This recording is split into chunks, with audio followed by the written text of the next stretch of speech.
Hey guys, thanks for watching Precision Rifle Network today. I'm Joel. I am here with Brian Allen. Today we are going to be discussing something that we both have noticed, and it's not just us. Quite a few people are taking notice of this lately, and that is the idea of gaming stages in our PRS and even club series competitions. And what I mean by gaming is, a guy will read a course description and knows full well what a match director is wanting out of him. And then just because the match director didn't say specifically in that course book that he couldn't do X, Y, or Z, he pushes the line right up to the edge of breaking the rules without actually breaking the rules. And, Or maybe he broke a rule that wasn't written. Yes. But yet, because it wasn't written, it wasn't a rule. Right. That makes sense. Right, exactly right. And so that's kind of what we want to address today. So I'm going to kind of turn it over to Brian, and we're going to get some of his thoughts on gaming stages and kind of getting back to the basics or the core of what these matches are supposed to be.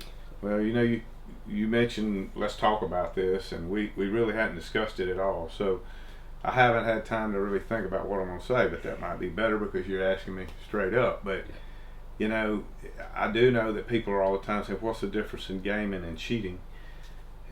And then I say, well, there's a fine line, or maybe there is or isn't, and people use the term thinking outside the box.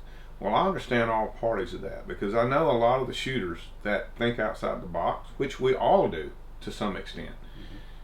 And I know that a lot of shooters that either call themselves gaming or other people call them gaming, a lot of those guys are not cheaters. They're not there to cheat, but just like you said, they're to push the envelope to that line.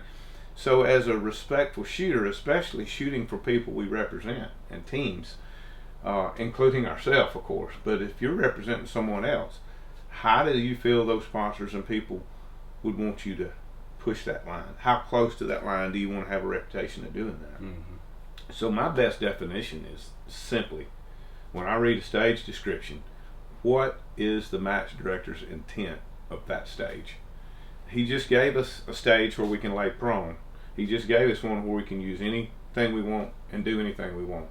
Okay, here's a stage. He may not say he's limiting equipment, but let's just say in that particular stage he says, do not let the tripod or let your gun hit the ground. Okay, does that mean that I can put a long tripod on it and let the tripod hit the ground, or I can put the tripod on my feet or my tripod on the barricade or something? Why go that route?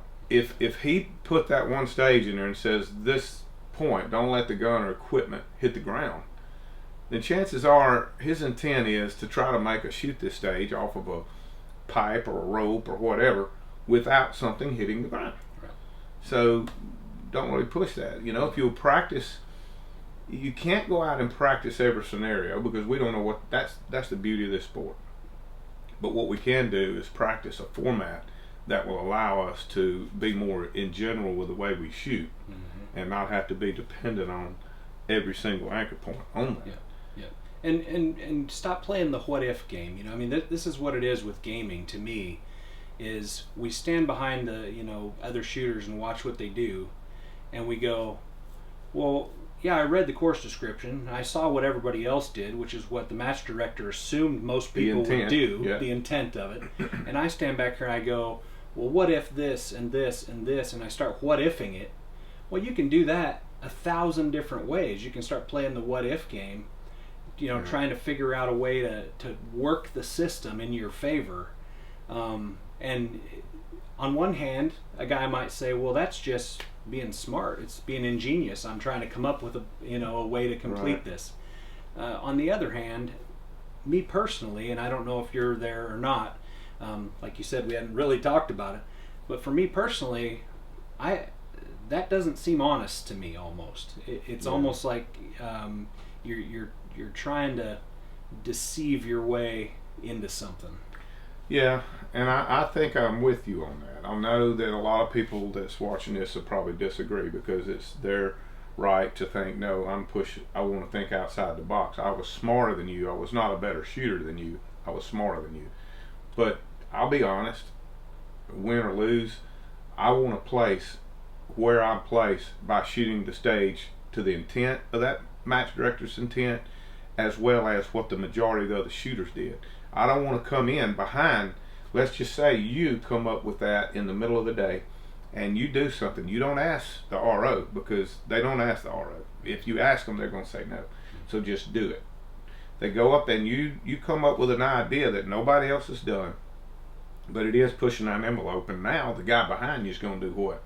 Well, I might as well let him away with it. Joel did it. Yeah. I might as well do it. Is it fair to those first 5 squads? Mm-hmm. And you say, well, they wasn't smart enough to think about it.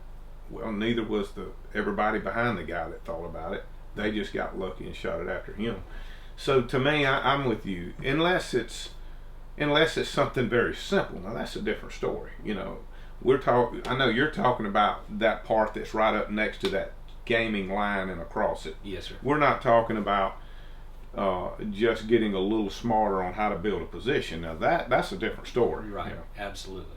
Yeah. Getting outside that intent of what that match director intended to shoot. That's why as we started, that's my definition of it. You get outside the intent. So think about that before you start trying to change things around there, you know. Plus, like you say, you get through with a match and you win, or you place very high because you're the one that brought that on. Are you going to be proud that you did it that way, or had you rather shot it like the majority of everybody else shot it, yeah, and still won? Maybe dropped a couple more points than this other guy, but yeah, but you shot it with the intent of that stage. That's right, and beat everybody based on your shooter's ability, your skill. Exactly. That's more so than your mental. Of course, mental game is huge here. That's a whole different video. Mm-hmm. Mental is definitely huge, but to me, it lets me put more of my mental thought on competing and running this stage than sitting here trying to think of all these adventurous ways to do something and get by with it, you know. Yes, sir. Yep. Guys, thanks for watching today. This is a discussion ongoing, and I'd love to know what you think. And leave us some comments, whether Facebook or YouTube, whatever it may be. Let us know what you think about this topic, ideas that you have or things you've seen. Would really like for you guys to chime in and let us know. And Ryan, is there anything else you wanted to kind of finish up with? Maybe just if you put yourself in that situation, even if someone ahead of you already shot something and you question and think, I'm not sure if I should do that or not. But if you're that first person that thinks about that and you've come up with an idea here, if you're too uneasy to ask the RO if it's okay because you feel like he's going to say no, and you go ahead and shoot the stage anyway, you probably cross that line. Yeah, that's right. You know, at least in your heart. So you know, if you know, I guess that's what I'm trying to say. You feel that, and just I agree. Shoot straight. There you go. Yeah, I agree. Thanks for watching today, guys. Tune in again next week for another great video from Precision Rifle Network.